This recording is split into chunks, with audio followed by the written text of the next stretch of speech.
Lesson 9.6, Solving Rational Equations and Inequalities. To do this, we have to, first of all, understand the fundamental part of getting common denominators and how we can have a fractional equation or a rational equation, and how we can use that advantage of having fractions, and yes, I did say advantage, and knowing how to use the common denominator to get rid of the fractions. So we have, in this question, the common denominator of 12. And the quick way to get rid of this rational equation and create just a regular equation without fractions is to take the whole thing times that common denominator. Now I'm going to write this in such a way that I'm going to have you use later.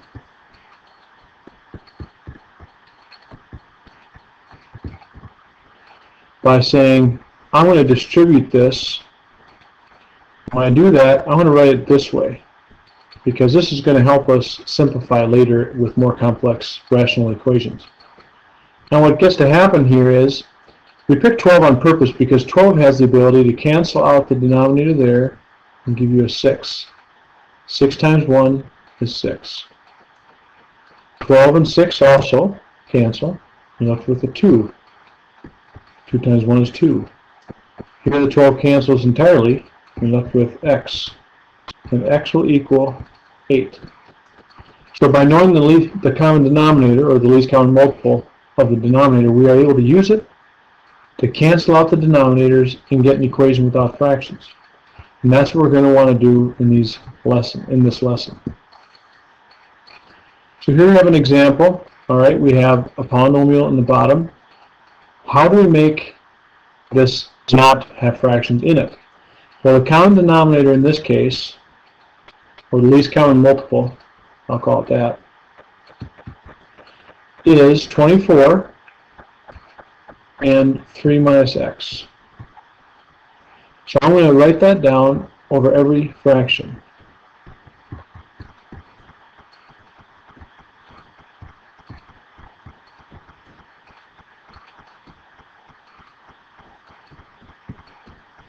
And what we're going to do is, we're going to take 24 and cancel out that 24, and we're left with 5 times 3 minus x.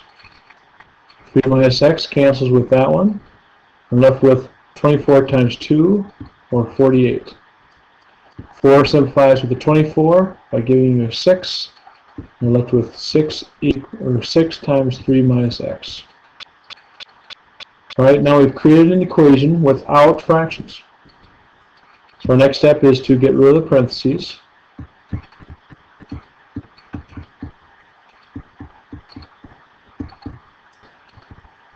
And we get rid of those by distribution. And now if you look at all the terms, it's a degree 1 equation, no squared, so we can just solve for x. So I'm going to add 6x.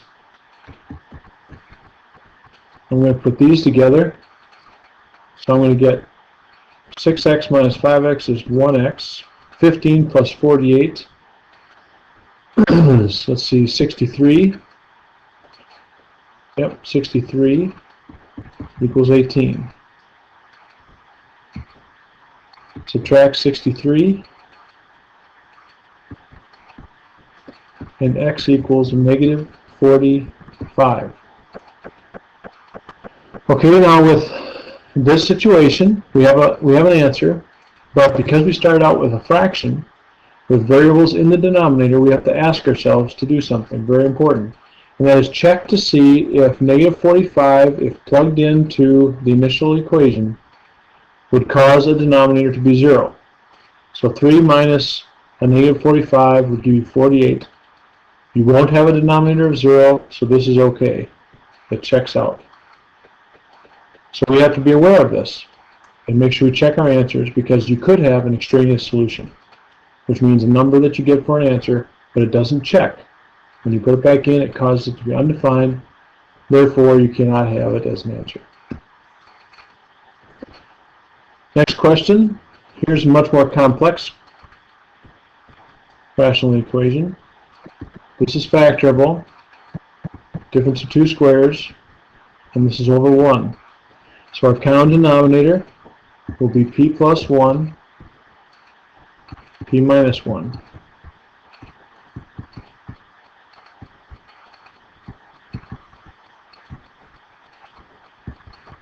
And again, I write it over each one because it helps us cancel.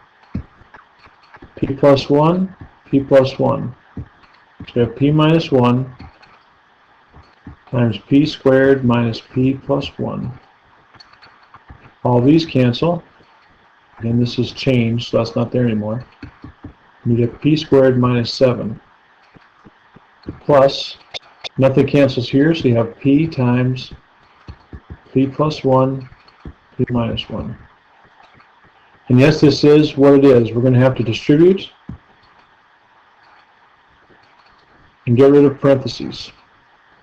So we will have p cubed minus p squared plus p minus p squared plus p minus 1. This, when you distribute, will get p squared minus 1. So let's distribute that p. And you get plus p cubed minus p. Now we have something, it's not a degree 1 anymore, so I'm going to move everything to the left side because I want to set it equal to 0.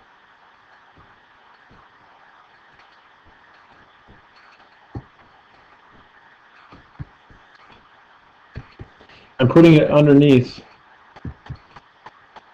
their like term. Now in doing so, we get equals 0. We have p cubed minus p cubed, that's gone. P squared minus p makes you have a negative 2p squared. Then you have a plus p, I'm sorry, not that one, plus or minus p squared there. So we're going to have a negative 3p squared. There's 3 of them. Then we have 1p plus 1p plus 1p, and we get 3p. And we have negative 1 plus 7, so plus 6. Now notice that we have something that has a negative 3 in common, so let's factor that out. Minus p minus 2. And we hopefully see something that's factorable. And we get p plus minus 2 and 1. So our solutions to this, just like we would be for quadratics, negative 1 and 2. You have to check these. If you plug a negative 1 right here, you get negative 1 plus 1. That causes it to be 0. That does not check. Plug a 2 in. 2 squared is 4, minus 1 is 3. 2 works. So 2 is our answer. Negative 1 would be considered an extraneous solution. This ends Lesson 9.2, Part A.